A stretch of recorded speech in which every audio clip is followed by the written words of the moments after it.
You also have, there's so much legend around the Holy Grail and the cup of Christ. Can you explain that to me a little bit? What exactly that is? And The Holy Grail. Well, the Holy Grail is, in my universe, the Holy Grail can be three things. It can be all of them, actually.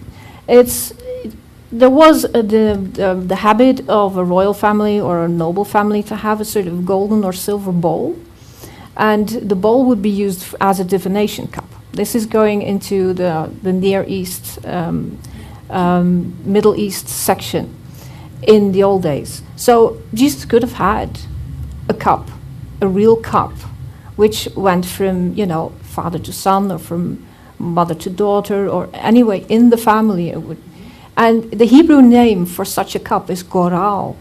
So grail, goral.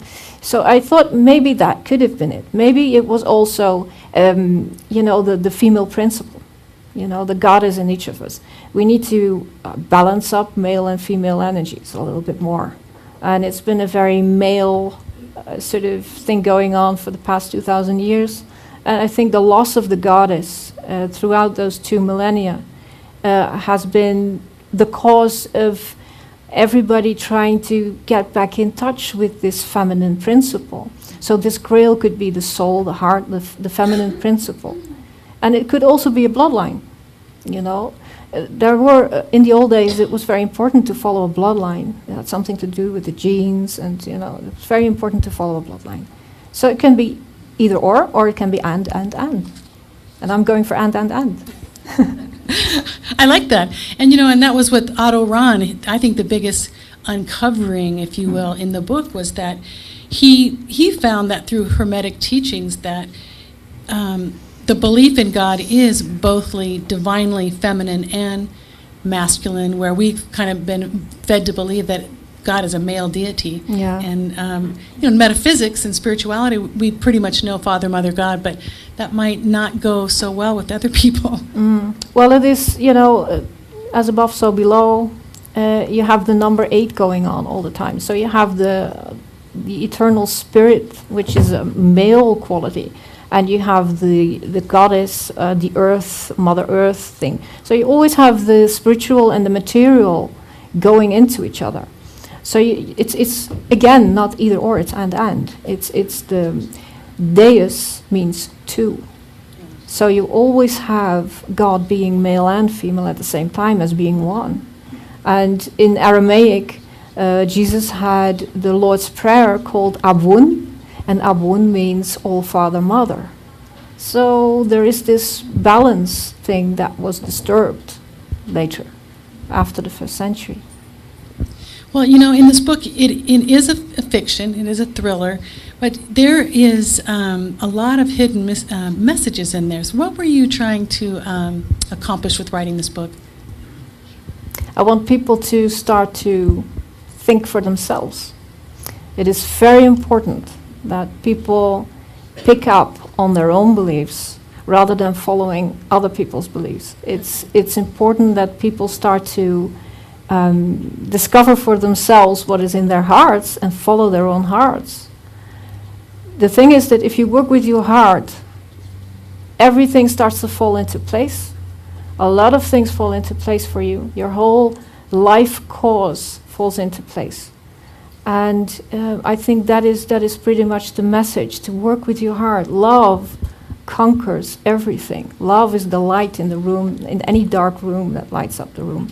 You have to follow the love pattern, because love is God, It's, love is beyond race, politics, religion. It rules the realm of the heart. So this is where I'm going for. This is my message. And I would like to inspire people very much. Inspire people to go and research. Do your own research. Don't take anybody else's research. Don't take anything for granted. Don't believe anything until you find yourself comfortable with a certain subject. So I think that is sort of wraps up the message of White Light. Well, I think that's really great advice, because there's so much out there that we really, that are a lot of contradictions. as you bring up many times in the book. Like I said, by the end, it's like, I really don't know what's true and what's not.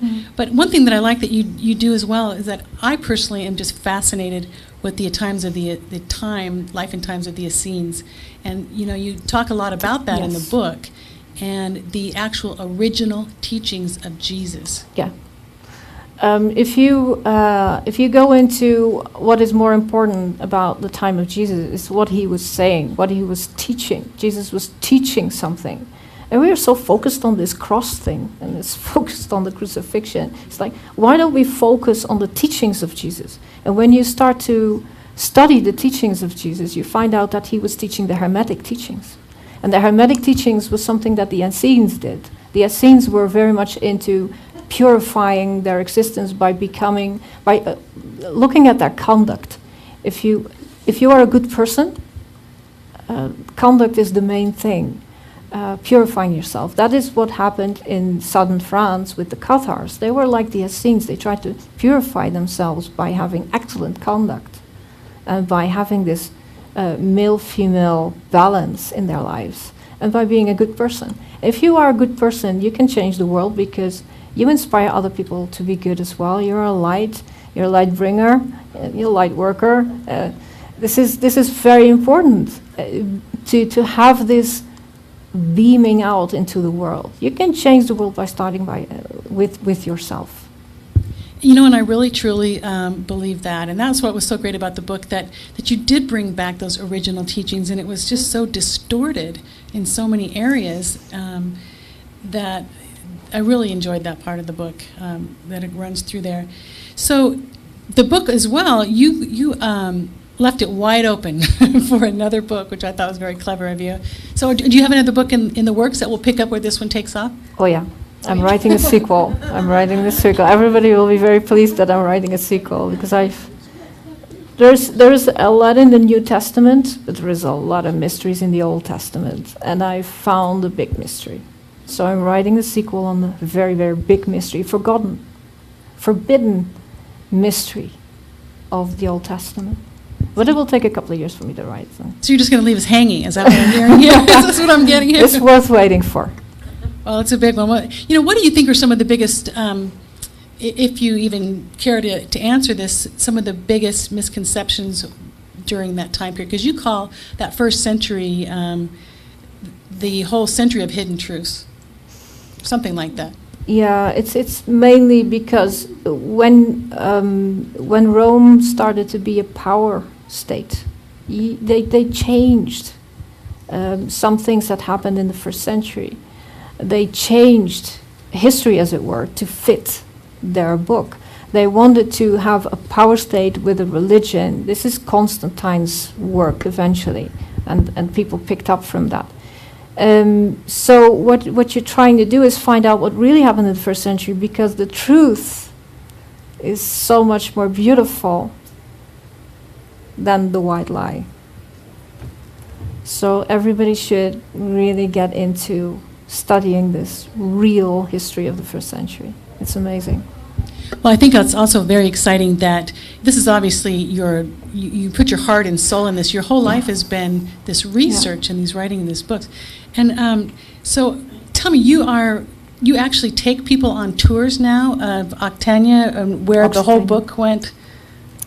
Occitania is a land of myth, legend. It's got beautiful nature.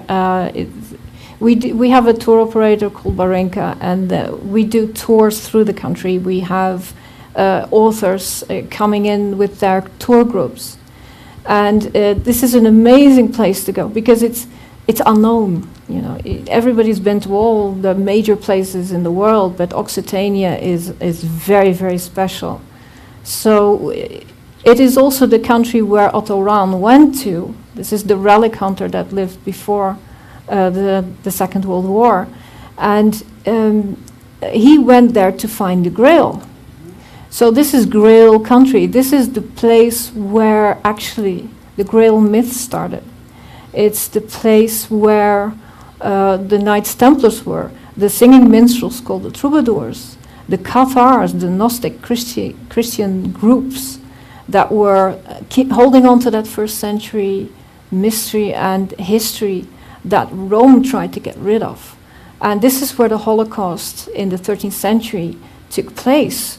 The Holocaust that was forgotten, which I try to explain it in White Lie, what this Holocaust was about. Almost 1 million people died because Rome wanted the power and they couldn't have other Christian groups to become popular.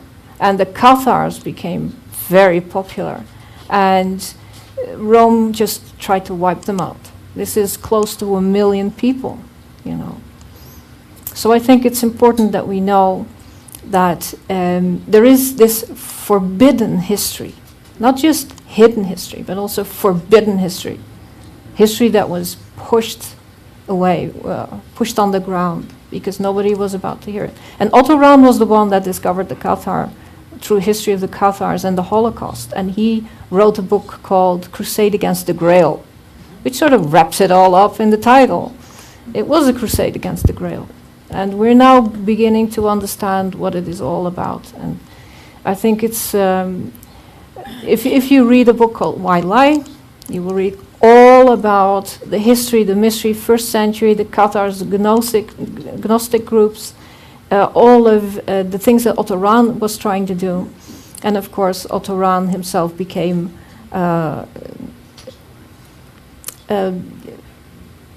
he was the one that Himmler hired to find the Grail for him.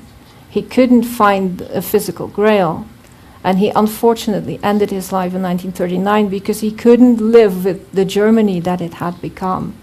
He couldn't live with Nazis. He couldn't live with the Holocaust that was taking place already in the second half of the 1930s.